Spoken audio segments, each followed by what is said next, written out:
Welcome viewer, I am Murugan S. This video tutorial describes how to open the terminal window on the Apple Mac.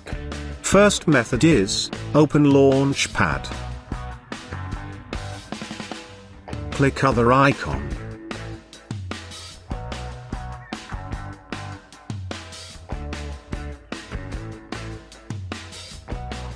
Click Terminal.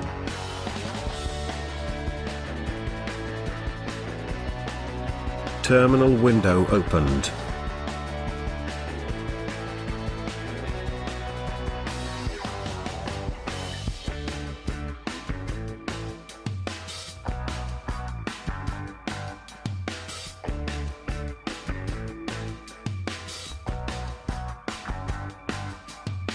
Second method is, open search in right top corner.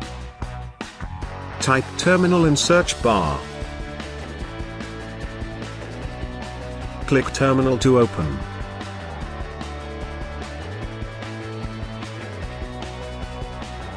Thanks for watching. I hope this video tutorial helps to solve the problem. Please like, share and don't forget to subscribe my channel. See you next video.